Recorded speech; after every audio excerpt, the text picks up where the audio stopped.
Good afternoon, everyone. My name is Ryan Streeter. I'm the Director of Domestic Policy Studies at the American Enterprise Institute, and I'm delighted to be with you today and joined by a group of first-term mayors facing challenges that our cities are throwing at them and doing some pretty interesting things. And I'm glad you're tuning in, and I think you're going to enjoy getting to know each one of them. The event today is called A New Generation of Mayors and Cities After 2020, and I'm especially excited about it because we have mayors who are all in their first term. In the case of Mayor Lincoln, just literally 4 weeks on the job, just got started. Mayors who are doing some interesting things, have interesting ideas about the future, dealing with challenges during this very challenging time, this time of twin crises, the pandemic, urban unrest, and a whole bunch of other challenges that that flow from those things. And so I want to dive right in and hear from them and hear about what they're doing and what it means for public policy, what it means for the future of our cities. But before I do that, let me just do a quick round of introductions. The mayor of Miami, Mayor Francis Suarez, was elected in November of 2017. I guess our longest serving mayor of the group here of first-term mayors. He previously served as a City of Miami Commissioner for District 4, and at the age of 43, Mayor Suarez is one of the youngest mayors in the country, and the first Miami-born mayor of the city. He's got a lot going on, and we look forward to hearing from you, Mayor Suarez. Mayor David Holt has served as the mayor of Oklahoma City since April of 2018. He's the youngest mayor of Oklahoma since 1923. Congratulations on that. The first Native American mayor of Oklahoma City and one of the youngest mayors of a city with more than 500,000 residents. And before his mayoral career, he served 8 years in the Senate there in Oklahoma. And the newest member to the mayoral bench is Mayor Kevin Lincoln, just assumed office in Stockton, California, which the Census Bureau calls the most diverse city in America, just about 4 weeks ago, January of 2021. He previously served in the Marine Corps, and during that time, he was assigned to Marine One during the George W. Bush tenure. Has worked for one of the nation's top security companies and served the community of Stockton through full-time ministry in the church. So all of you have interesting and diverse backgrounds. All of you are grappling with what we're dealing with right now in our cities, and we look forward to just kind of diving right in. I'd like for when each of you talks, it'd be great to hear a little bit about why you ran in the first place, what got you interested in this job to begin with, and you can kind of address that in due course when you have a chance. But I thought I'd start with you, Mayor Suarez. I know, and I should mention to everyone that Mayor Suarez has had something come up which will take him from us at about 2:30. So we'll try to get to you first, and we can also deal with questions even after the fact, and with Mayor Suarez and his team. If people have questions even after he leaves, we'll be able to get back to you. But I did want to start with you, Mayor, to talk a little bit just about what it is like to kind of pursue a dynamism agenda in the middle of a pandemic. I should say, it seems like you've taken some advantage of that. You made some noise, I know, in December by had something blow up on Twitter where you basically invited Silicon Valley to Miami, and it seems to have resulted in a lot of activity. Seems like you were taking advantage of the fact that people are pretty mobile right now, maybe looking to leave places that have gotten really expensive and to consider new alternatives. And so I kind of wanted to hear a little bit about that, because we're so used to a lot of grim news right now about the pandemic, but it seems like you are utilizing the current situation to pursue some goals that you sort of had for Miami anyway. Kind of tell us a little bit about what you're doing there. Well, that's absolutely right. First of all, thank you for the opportunity to share the stage with two friends, certainly Mayor Holt, a longtime friend, and Mayor Lincoln, a recently elected new friend to the sort of College of Mayors, if you will. So it's an honor to be with all of you, and of course with the AEI. As you said, building a technology ecosystem is something that the city of Miami and I've been trying to do for an over 10-year period. It's kind of like having a startup company. And this is a startup that has not yet received its first infusion of major venture capital funds. And so this moment where someone tweeted out, what if we made Miami the next Silicon Valley? And I simply said 4 words: how can I help? That was lightning in a bottle. And I think the reason why is sometimes there's a confluence of factors that come together and sort of conspire in your favor. As you said, cost of living it was a major issue. Tax policy is a major issue. But I think there's a third issue that is probably understated and not given it enough importance, in my opinion, which is being welcoming, right? Being receptive.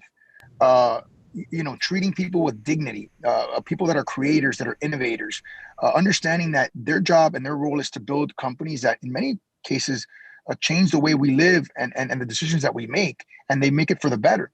And so, but they're not necessarily required to, cure all of society's ills.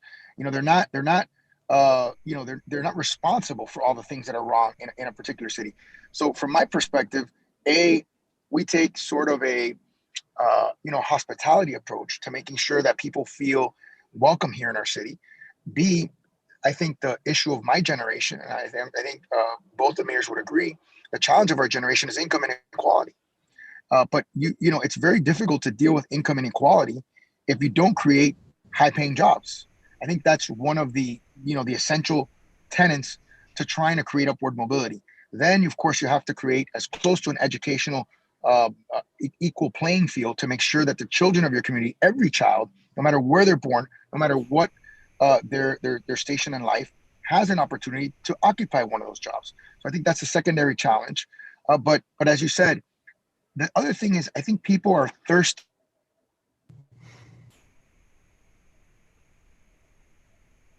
Looks like we might have lost Mayor Suarez as he is mobile. They're on the move. Yeah, it's a mayor, mayor on the move. He's frozen up. We'll let him rejoin, and we'll come back to him when we can. Mayor Holt, I wonder if you could pick up on some of this. I want to talk a little bit about what you've experienced in Oklahoma City, just in terms of some of the unrest, the protests from last summer, because I know that you pursued that sort of in a very intentional way. But before we talk about that, can you talk a little bit just about what you've been doing to create the kind of dynamism in Oklahoma City that the city's become known for? Because sort of like Miami, where Mayor Suarez is, you've been experiencing quite a bit of significant growth lately. I think over the last 10 years or so, Oklahoma City's grown by 12% or so, well above the national average. Tell us a little bit about what it's been like to try to pursue kind of a dynamism agenda to attract good paying jobs to grow the city during a time of crisis. Yeah. Well, first of all, thank you for the invitation. I appreciate your organization very much. And like Mayor Suarez, it's an honor to be on the panel with he and Mayor Lincoln. Here in Oklahoma City, I really inherited great momentum.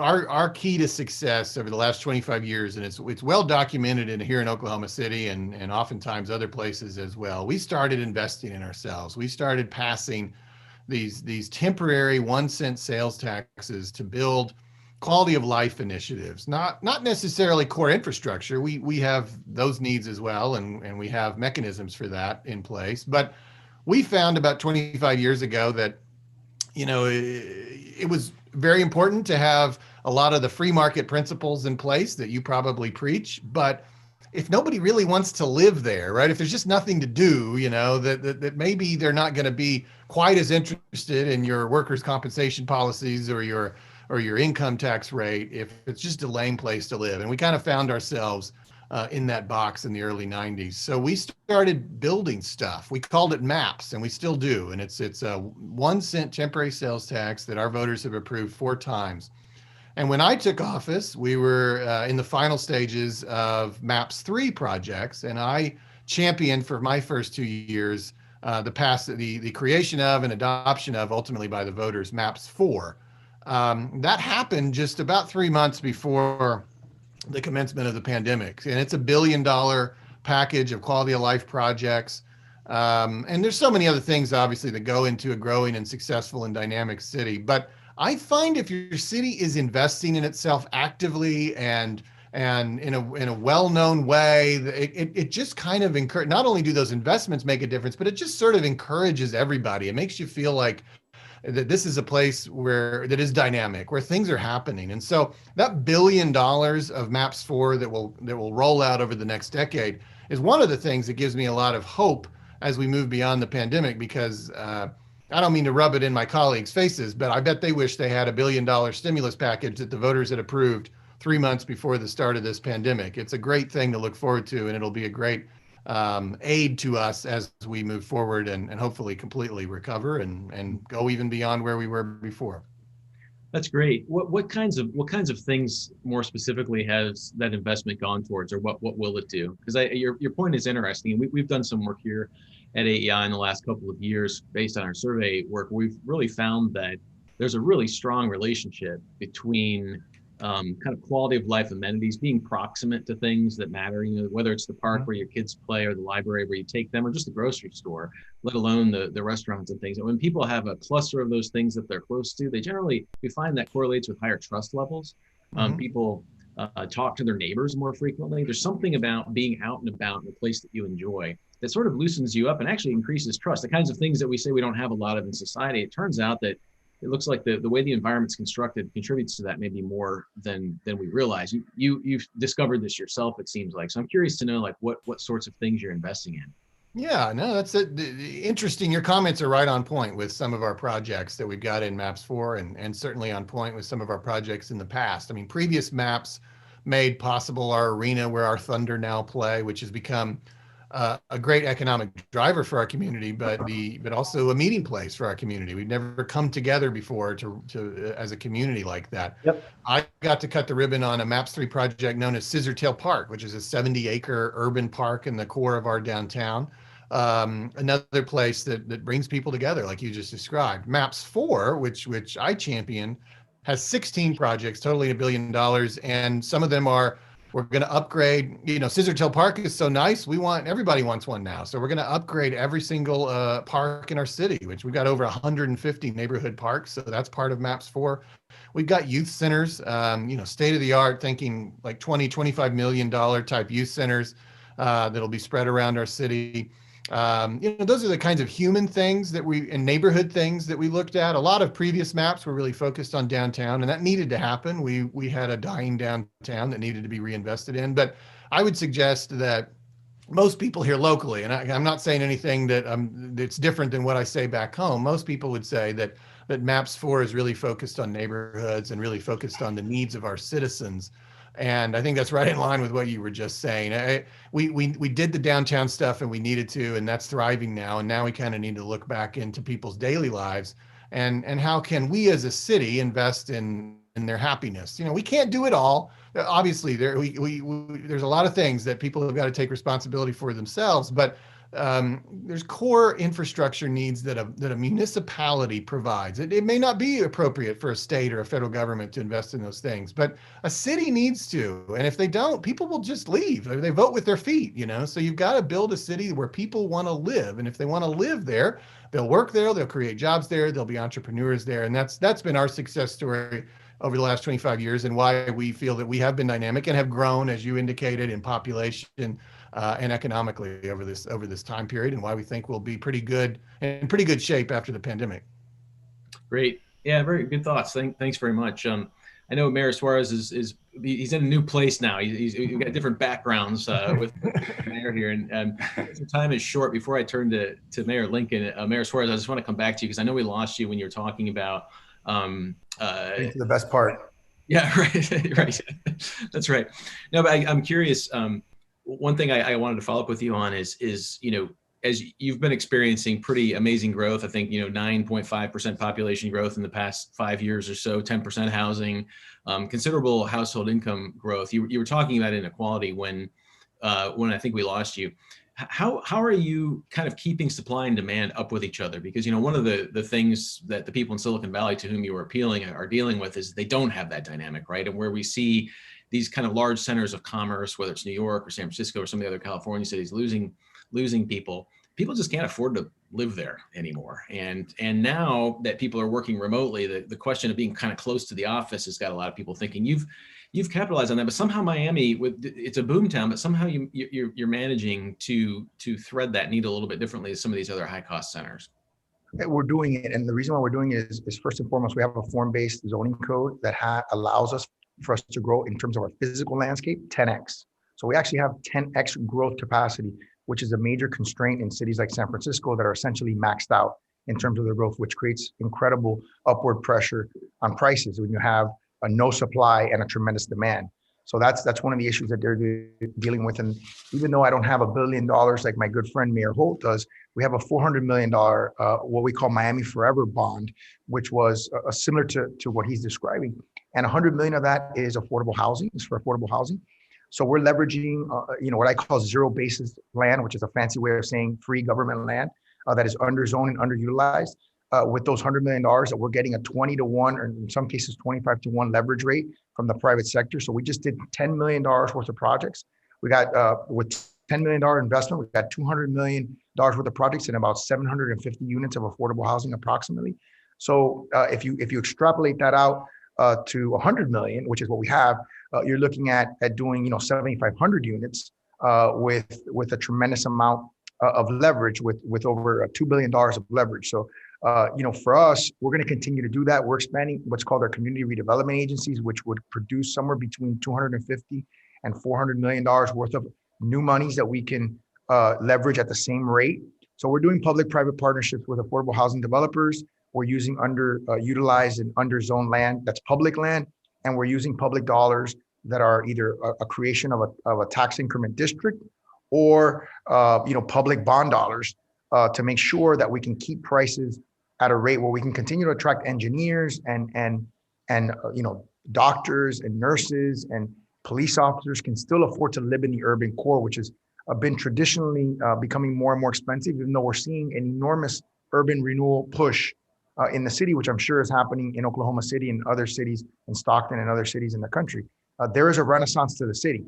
And I think what we have to do, as Mayor Holt said, and I'm sorry, Mayor Lincoln, for sort of cannibalizing the beginning of this interview because I have to leave a little early. But as Mayor Holt said, is you have to reinvest in quality of life.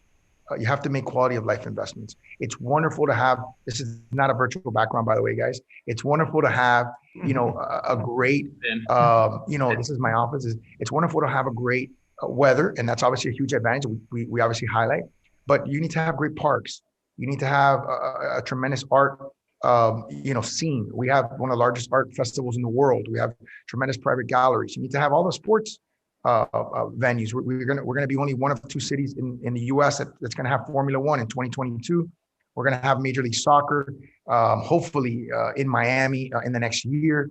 So we have all of the major sports. So we create a quality of life dynamic, as Mayor Holt said, that makes us attractive. And I think what you sort of alluded to, which is true in this virtual world, in this world now where everyone is working remotely, you can live where you want to live, not where you felt like traditionally you have to live. And I think Miami is doing very well in that competition, particularly vis-a-vis some of the major cities.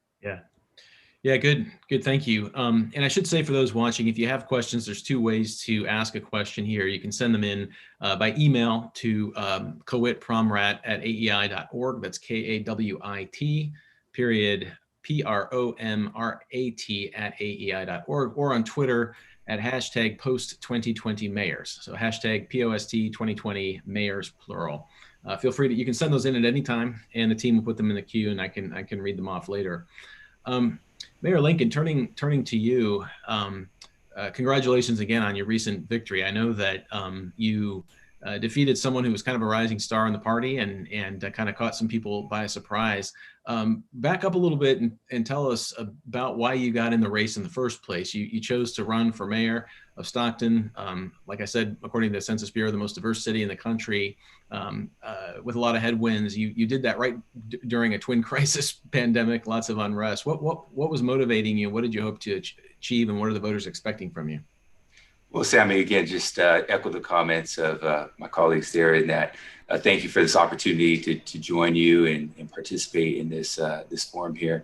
But I'd like to say, I say it like this, is that if I would have known back in October of 2019 that 2020 would pan out the way that it did, I probably would have reconsidered running just from a security standpoint. But I'm glad that I did it, and when I look back, I wouldn't change anything, for the world. There's 3 things that I always knew that I would do in life at some point. 1 was join the military, 2 was actually serve in full-time ministry capacity, and 3, serve at some level with public service. And so for me, in each one of those areas, it wasn't a matter of if, it was a matter of when. And so timing for me was very, very important. So For me, it birthed October 3rd of 2019, when I just got done reading a book, The Power of Habit, Why We Do What We Do in Life and Business. And it completely shifted my paradigm. And I've been actively involved for the last almost 7 years at that time in ministry, engaging the community at the ground level, understanding the needs. And I just had this thought that, hey, maybe I should run for mayor one day. And 2 days later, ended up sitting at a wedding reception with a mutual friend of a wedding party, and who's involved politically. And we had a conversation about the city. And at the end of the conversation, I said, listen, I'm gonna throw it out there. I'm thinking about running for mayor in 2024. And he said, oh, really? Because I've been thinking about how to approach you over the last 9 months to run for mayor now.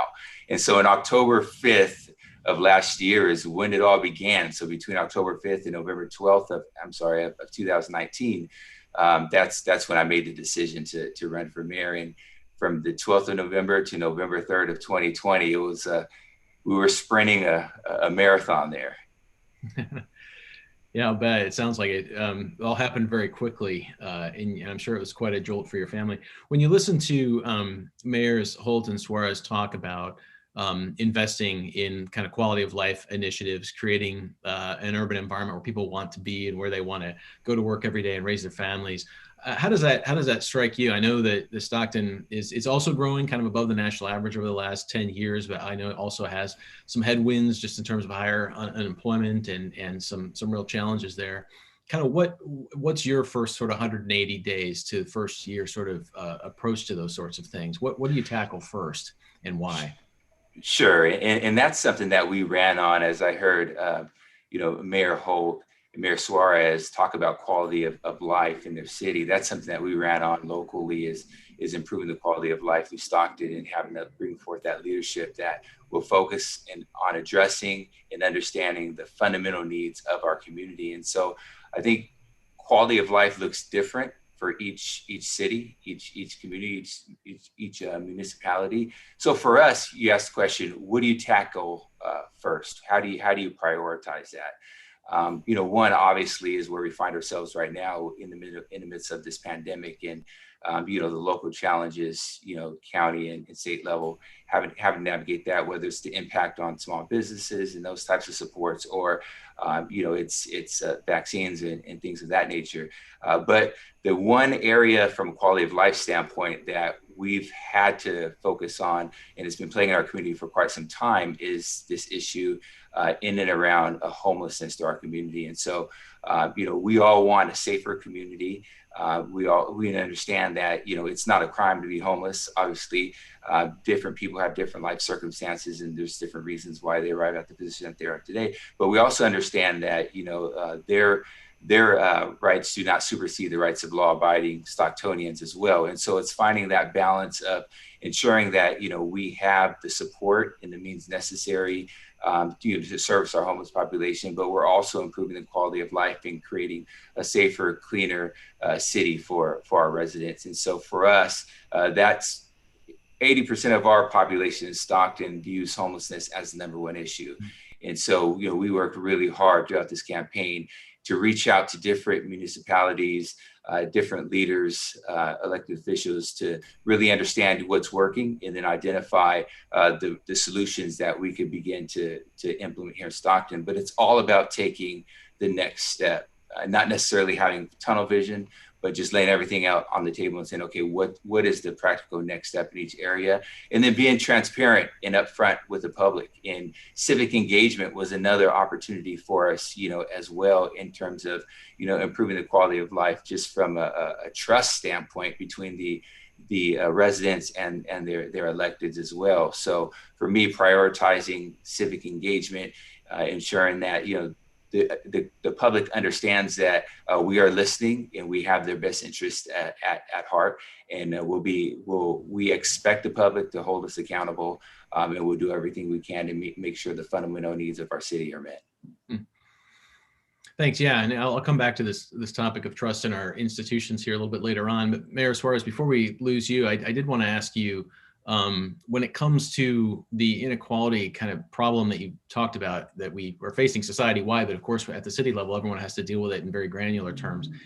For all of the growth and sort of the dynamism that you're encouraging and fostering in Miami, for those people who are on the lower end of the kind of income ladder and spectrum right now, how are they seeing Miami right now? I mean, obviously, struggling a lot with the pandemic, job losses, families being hit with sickness and the like. When you're speaking to communities that are in a particularly tough spot, what are you hearing from them, and what is it that you're doing that you find resonates with their aspirations? First of all, there's no doubt that they're suffering, right? Particularly because of the pandemic. There's no doubt that there are people that are going hungry. There's no doubt that there are people that are concerned about being evicted from their homes or foreclosing on their mortgages. So we've done what we can, given the resources that we've been giving, to quickly help address those issues. I think this sort of tech renaissance that we're seeing in the city of Miami is really about creating long-term opportunities for our residents, for all of our residents. And it really has to begin with education. I mean, if we're very serious about combating income inequality, we have to give every child in our city a chance to be prepared for the modern day economy. And that means giving every child the same digital tools. That means giving every child access to premium broadband.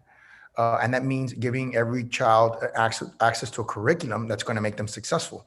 For example, coding and programming should be taught in every single school at the pre-elementary level, all the way through high school.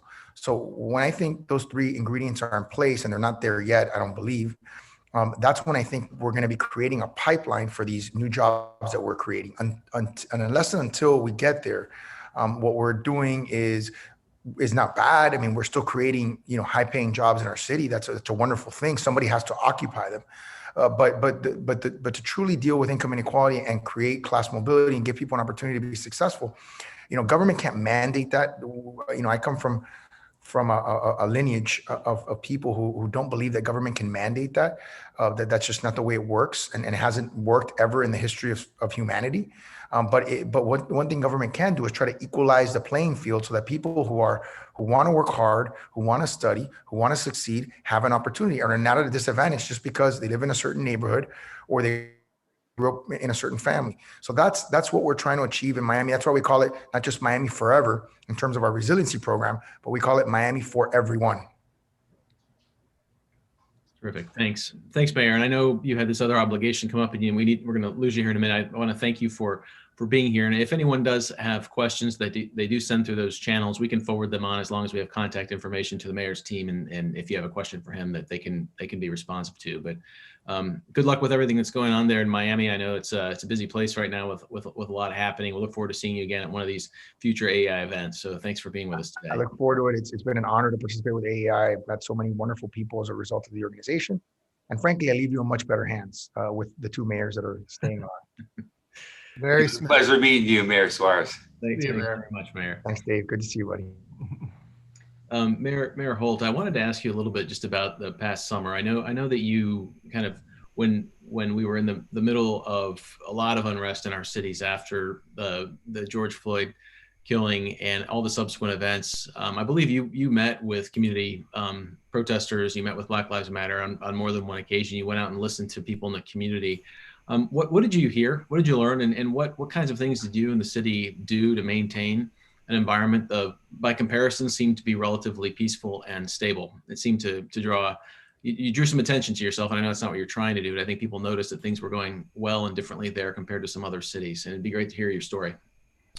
Yeah, well, thank you. Our form of government is nonpartisan, and maybe that lends itself to being better at listening and being more responsive to the needs of diverse communities.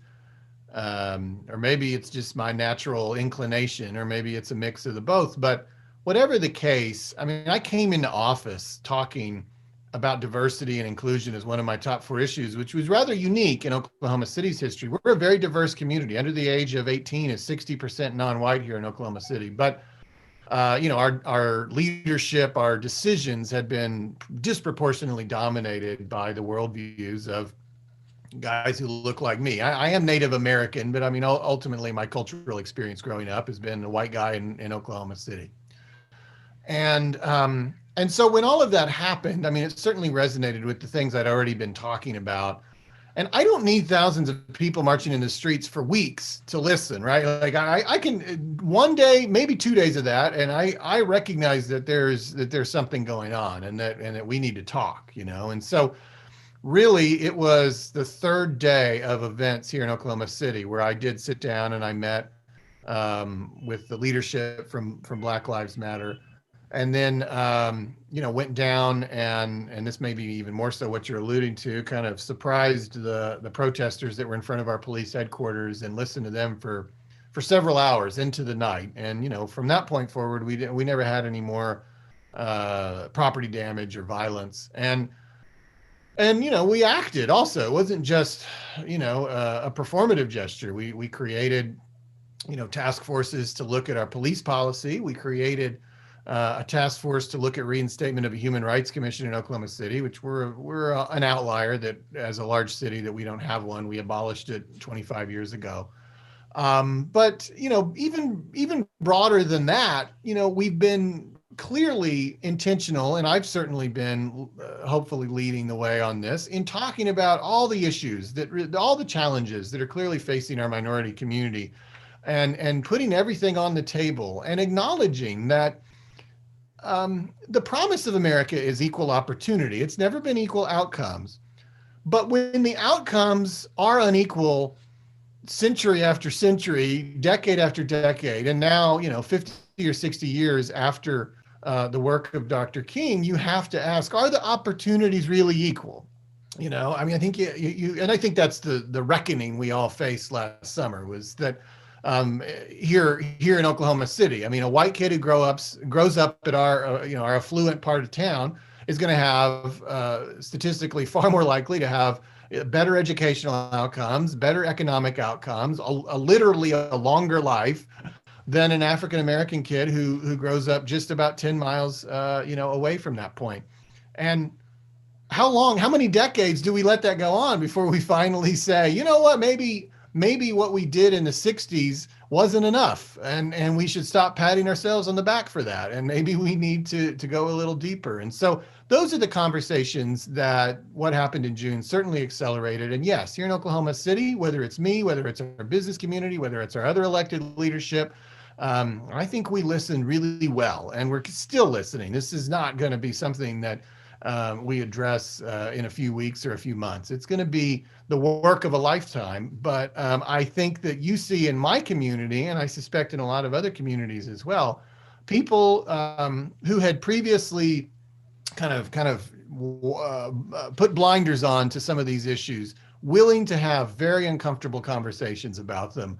And it really went far beyond, very quickly, it went far beyond police policy into very deep and very unfortunate inequalities that we've had in our country for a long time. And yeah, that's the work that we're about.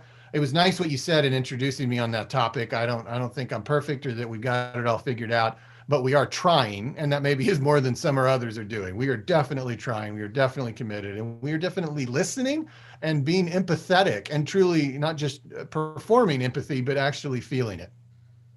That's great. And has your approach, I know you're still listening and you're still hearing what people have to say, but when it comes to dealing with some of the problems of poverty, inequality, exclusion, kind of before and after those events, has it shifted anything on your policy agenda? Are you looking at a policy response that's different now than it was, say, a year and a half ago? Yes, I mean, certainly from a city management perspective, like as I alluded to earlier, we are looking at police policy. We are looking at a human rights commission. When you look at an economic agenda, I think we were already a little bit on that path. When you look at I have a hard time remembering all the 16 projects in MAPS 4 off the top of my head, but I would refer people, if they're interested, go to okc.gov/MAPS4, and you'll see all the 16 projects. And there's a lot of them that are about crossing these chasms that we have economically in our city. There's a small business support facility in MAPS 4 for minority-owned businesses. There's also, things that are there to help people that, economics are the last thing on their mind right now, but they've got to get there somehow. And so I'm talking about mental health crisis centers. We have a family justice center for victims of domestic violence. We have a diversion hub for people who are interacting with the criminal justice system. All of that is in MAPS 4 as well. These are things that hit on different socioeconomic levels than maybe we had been looking at in the past. So I'd like to think we were a little bit ahead of our time, because these are exactly the kind of things we would have been talking about in the wake of what happened in 2020, but we were facing them in late 2019. But I would also say on the economic front, what you're also seeing, and it's not necessarily a public policy out of City Hall, but it's certainly a conversation I'm a part of as mayor, you're seeing our business community really rallying and having, I'm leading with some great folks who happen to be with our local Bank of America leadership here, leading a dialogue with CEOs that we've been meeting every month and sharing best practices about diversity and inclusion. The Chamber of Commerce, working with Urban League, is also all over this and has been having seminars and sessions, all virtual, of course, but conversations we just had not been having in Oklahoma City, with the understanding that, entrepreneurship and wealth is not going to grow in a community when they don't even have access to the kinds of jobs that I have always felt I have access to, that I always felt like I take for granted, that's a world I can move in and out of. But, you look at the white collar jobs of Oklahoma City and you just line those folks up. They don't look like Oklahoma City, and that needs to change. And I think our business community sees that. So that may or may not be something that I can fix by passing an ordinance or a law, but it's certainly something that I can encourage and foster and be a convener in the sort of soft power role of a mayor. And I am about that work as well. And I'm very proud of our business community that they're working on that as well. That's great. Yeah, really good textbook stuff for other aspiring mayors out there that want to think about these issues the right way. Mayor Lincoln, you mentioned a little bit earlier the need to continue to rebuild trust with public leaders and the like. When you look at the situation that you've inherited in Stockton, and you look at kind of what people are kind of hoping for from you, what are the most important things that you can do, aside from kind of economic growth and development, to actually restore that trust? It seems like we're in a highly polarized time in our national politics and in our history right now. I think what a lot of Americans who are watching what was going on in cities, if they were not urban dwellers themselves last summer and into the fall, it looked like people were at each other's throats at the city level too. And what it seemed like was coming out was people are just exasperated that they haven't been heard. Whether it is mistreatment by police, or whether it is the inability to afford a place to raise your family that you like, or whether to send your kid to a good school. Those things all kind of came together and kind of blew the lid off. But we learned some things from that, right? But it seems like the very first thing that needs to be done, and it sounds like what you've said, you're putting kind of your hand to the plow on, is to really kind of restore trust. What does that actually look like in Stockton? How do you do that? Sure. Well, we can't forget that as elected officials, we are public servants first.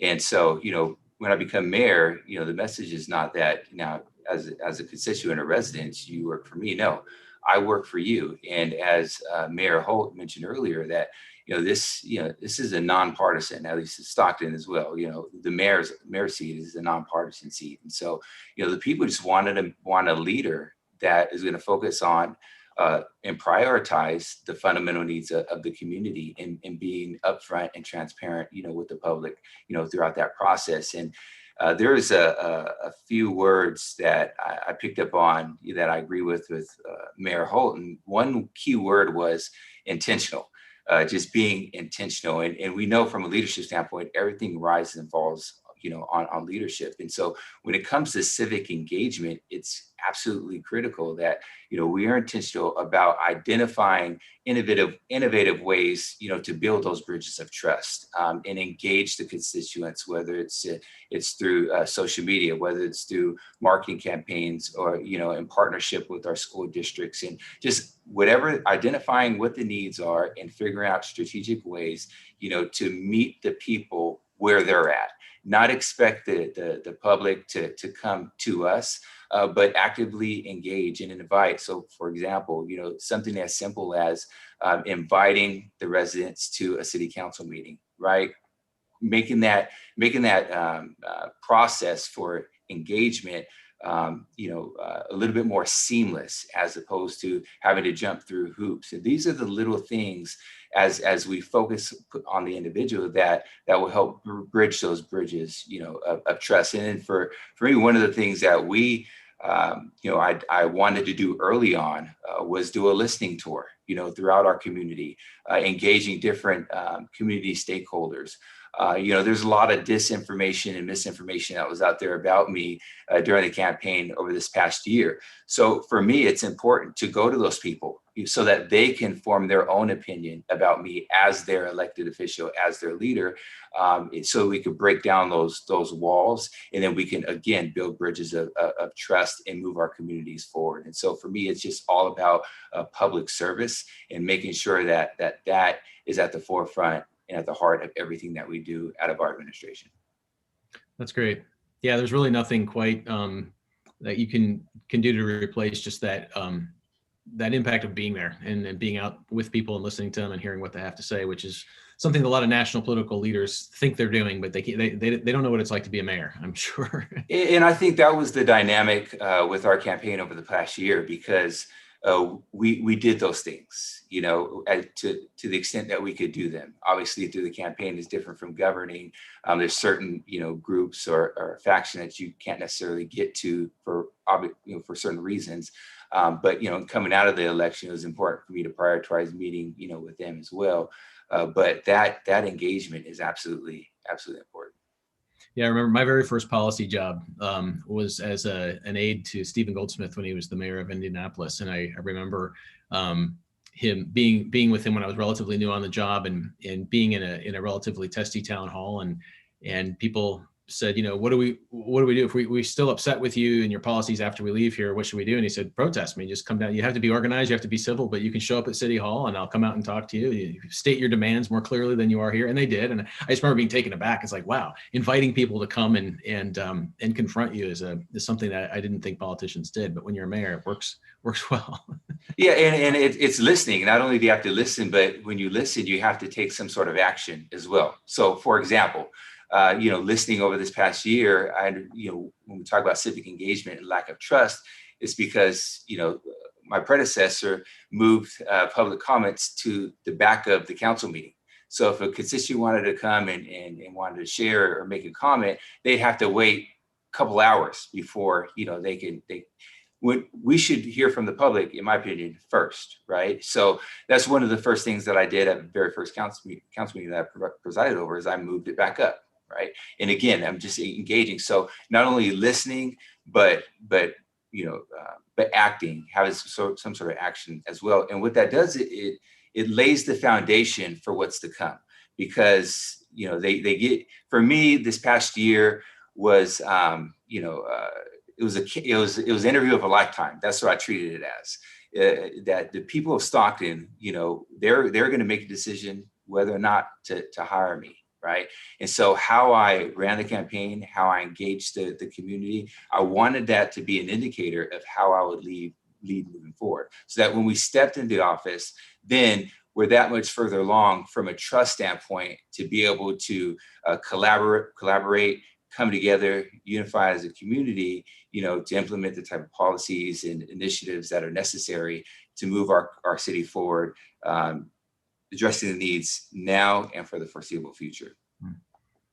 Well said. Thanks. I want to get a couple of questions from viewers before we wrap today. And one question that we have is something we haven't talked about yet, which is schools. And I realize that sometimes mayors' relationship with schools are different depending on how they're structured, and sometimes mayors have less control over schools than maybe the average citizen thinks they do. But the question is how you're viewing the environment of schooling kind of post-COVID. Schools have been a point of kind of controversy and contention. The union's roles in keeping them closed or open, and so forth. And then also a lot of experimentation with hybrid models of learning. And just wondering, when you look at kind of the school landscape in your respective cities, how do you see things changing kind of as we come through this pandemic? Is there I think the question is sort of implying, is there an opportunity for more reform than maybe would have been possible otherwise? Either one of you. Well, yeah, go ahead. No, go ahead, Mayor Lincoln. No, I was just going to say, anytime you're navigating through a crisis, I believe oftentimes if we allow it to, crisis drives innovation. And so, we've seen that take place, with moving from, through the pandemic, from in classroom learning to more distance learning, which is already a movement in higher institutions for higher learning, universities and things like that. They have very robust programs, but you can't take away, the social aspect of just that community in what our students learn in the classroom setting as well. And so here in Stockton, it has been, a challenge, for many of our young people. Now we're going on almost two school year, of distance learning. I was having this conversation with my wife the other day. Is my daughter's in 8th grade, and so for she's only had essentially two semesters of school, in person education at her middle school. So it's a priority for us as a city, as a county, and even as a state, to get our students, back into the classroom, safely, and as quickly as possible. But we're going to have to make sure that we also, have the support mechanisms, in place for our families and our students, as well. Mayor Suarez mentioned it earlier. One of the challenges that we've had over this past year is ensuring that, our students not only have access to to the network, and Wi-Fi, but also, we have a large population within our community of migrant workers and farm workers. And so, it's assisting those parents and making sure that they have the knowledge and the resources to ensure that their students are successful, as we're navigating, this pandemic as well. And so it's very complex. Stockton, we don't have direct, the school districts aren't underneath the city's jurisdictions, but it's important as a mayor and as a city that we partner with our 4 school districts as well, with different initiatives and marketing campaigns and things like that, so that we can, we can move forward, because we have a shared interest and that's our students, which is the future of our city. Very good. Mayor Holt, I think you had something to say as well about the schools. Yeah, as you alluded to, we're one of those places where schools and city government are really completely different universes. But I mean, it is never a question that your public education offerings in your city are one of the key elements to your success. And so I've talked a lot about that, first as a candidate and then as mayor, that I want to be a partner. I want to be a convener of creating a new vision for public education in Oklahoma City. Somewhat ironically, I guess, a few weeks before the pandemic commenced was my State of the City, and a lot of it was devoted to kind of ramping up this idea that 2020 was going to be a year when I brought together the business leaders, the philanthropic leaders, and the education leaders, and we're going to get around a table and we're going to spend a year or so and emerge out of that with a new vision for public education. Well, I mean, as you can imagine, that's completely been backburnered, and we never had that conversation. And most of our kids in the Oklahoma City metro have not been in school buildings. That's starting to change now, but it's really hard to have these big picture conversations when you're in kind of triage mode. Having said that, to Mayor Lincoln's point, these are also the times, at least when you've kind of maybe gotten out of triage and you're moving into a new phase, these are exactly the times maybe to have those kind of conversations. So we'll see where it all goes. But to the questioner's main point, which is, is this time of disruption also a potential time of innovation? I mean, I think absolutely, but we're still 1 foot in triage, and it's kind of hard to think about that stuff right now when you got 600 people in the hospitals for COVID-19, and you just can't feel like you can ever get your head above water. But absolutely, I think that's on the mind of a lot of public education leaders, because they're seeing their enrollments decline, and kids are moving over to virtual offerings, or into private schools or other creative disruptions in education. And so, I mean, I think everybody's aware that this was an unbelievable experience in all of our lives when it comes to education specifically, and that something different is going to come out of this. I just don't know that anybody has seized the moment to really try and start speaking to what that is yet. But as a mayor of a city where I don't run schools, I definitely intend to be a part of that conversation. And I think all mayors, we're always sort of in the middle of everything, even when it's not really our job. We're the only ones that everybody knows and recognizes and has credibility, and we can bring people together. And I think I'll probably play a role in that regard. Yeah, very good. I want to get another question here too. This one concerns economic development, and the questioner is saying that there's in recent years there's been quite a bit of evidence, academic and otherwise, that traditional job creation strategies using subsidies, TIF districts, tax credits, those sorts of things, maybe aren't as effective as we used to think that they are. Do you think there's a role for that sort of thing in your economic development strategy, or what do you think the future of economic development policy for cities in America should be? Mayor Holt, I'll turn to you first. I think you were getting at some of this with what you've been doing through MAPS, just to create an environment where that's amenable to economic development. But digging a bit deeper, do you have kind of a view or a theory of what the most effective kind of economic development strategy for a mayor should be? Yeah, well, I think there's at least three perspectives to keep in mind. One is your regulatory environment. That is usually probably most relevant at the state level. I mean, I hope that we don't have too many ordinances or other regulatory burdens that stand in the way of economic growth. And if we do, we should address them. But when most people think about tax policy or labor policy or workers' comp policy, those are things that usually are addressed at the state level, but it certainly has an effect on your city. So you should be conscious of it and be engaged in those conversations. That's one perspective. The second is what we kind of talked about earlier, which is you have to have a place where people want to live. And so we bought big time into that strategy here in Oklahoma City, I'd say a quarter century ago. We said, you know what, we have to create the macro environment where stuff is happening. We have we have an NBA team, we have young people, we have, cool entertainment districts. Life isn't just what happens in your office between 9 to 5. We have to create a place that's interesting and fun and feels like it's a part of American pop culture. I mean, I all these things sound really superficial, but people coming out of college make decisions based on really superficial reasons. I mean, you've got to offer them that. And so we've come a long way here in Oklahoma City in that regards, and much of it through public policy that put things before the voters to construct and pay for and successfully so here. So I think we're on that path. The third thing, though, that you have to think about, well, I'd also probably throw a fourth thing, and that's public education, and that's a huge deal.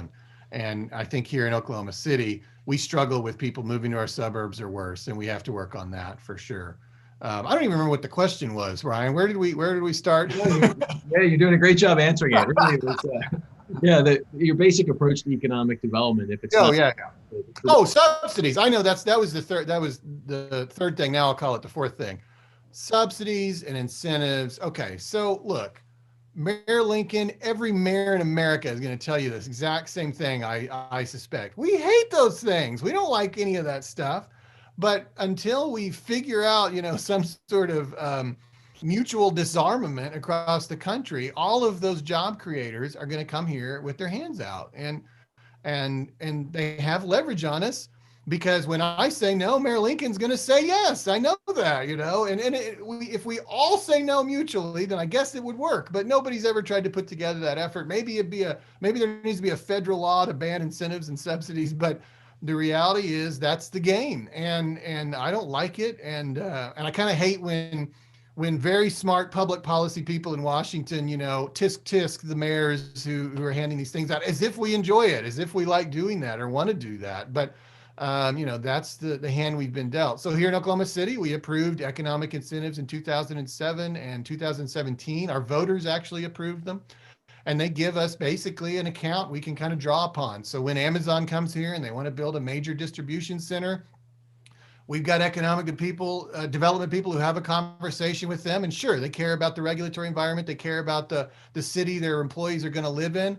But at some point along the way, they're going to say, and we would like about $1.5 million in incentives, and we better have an answer to that question in the way that this game is played in the United States of America. So I hate them as much as everybody. I can't imagine there's anybody who likes them other than the people on the other side of that table. But as long as that's the game, of course, they're probably at this point, everybody's got them. So they're kind of a wash. And probably if you tried to study what advantage they provide, there's probably no particular advantage because everybody's got them now.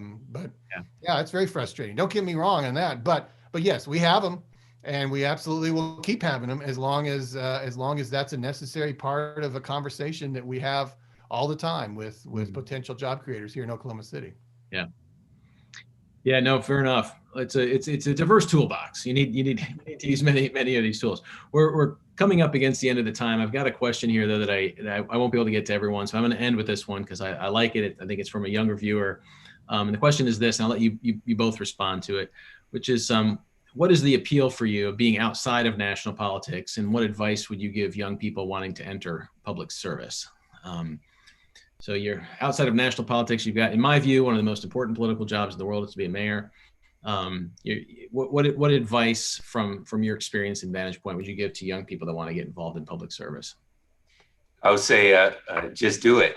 Just look at that opportunity before you, whether you're in middle school, elementary school, high school, college, or you just genuinely want to make an impact in your city. Just look at those opportunities and just take that next step towards getting involved and getting engaged. For me, it's very important for the next generation to understand that they do have a seat at the table. And my policy advisor out of my office he'll be 21 next year. Next month, and he's a junior at Stanford. And so, for me, that was just a great opportunity, not only to realize that opportunity, for him, but just to communicate to the public that, listen, this is as a young person, this is your city just as much as it's anybody else's city. And so, you have gifts, you have passions, just take the next step, put yourself out there, take a risk, to see how you can get involved and make a difference, in your community. Great. Thanks. Advice, Mayor Holt, for those younger aspirants? I like the mayor said, please do it. We cannot leave this business just to the sociopaths. We've seen a lot of that the last few years, and it's not fun, and you're not always going to enjoy it. I mean, it is fun. I mean, it's partly fun and it's partly enjoyable, but there's a lot of awful aspects to it too. People are mean. You probably don't get paid much.